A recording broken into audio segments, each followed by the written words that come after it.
Salam sejahtera tuan-tuan, puan-puan yang dihormati dan dikasihi sekalian. Ketua Penerangan UMNO letak jawatan Gesa Zahid turut berundur.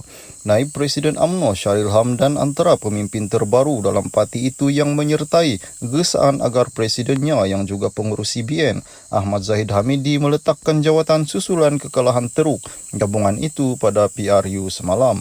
Sharil berkata tanpa rasa hilang hormat kepada Zahid, Presiden UMNO itu perlu mengambil tanggungjawab dengan kekalahan tersebut. Terdahulu gesaan sama dibuat Menteri Besar Johor On Hafiz supaya Zahid melepaskan jawatannya selepas berlaku tsunami politik dalam kalangan orang Melayu yang menyaksikan BN tewas lebih 130 kerusi parlimen di Semenanjung, Malaysia. Saya sependapat dengan YAB Menteri Johor, iaitu tanpa mengurangkan hormat kepada beliau. Sebagai individu, saya berpandangan bahawa Presiden nombor 1 UMNO dan pengurus CBN perlu memaparkan contoh dengan memimpin proses mengambil tanggungjawab kekalahan ini berundur secara terhormat. Biar kepimpinan dan individu lain memimpin perbincangan membuat keputusan besar seterusnya untuk parti ini, katanya dalam satu kenyataan hari ini.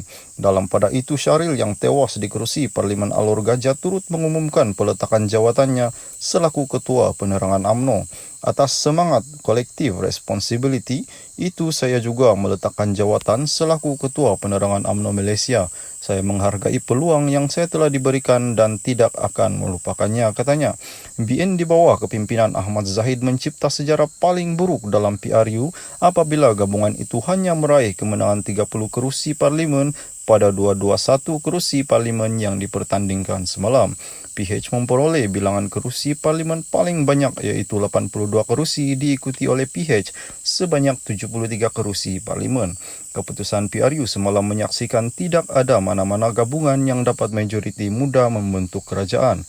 Sementara itu, Sharil berkata UMNO perlu mempertimbangkan langkah seterusnya dalam situasi tiada pihak mencapai angka majoriti muda 112 kerusi parlimen. Benar, keputusan ini besar dan perlu dibuat oleh Majlis Kerja Tertinggi, bukan mana-mana individu atau kelompok sahaja, katanya. Di Semenanjung, Malaysia.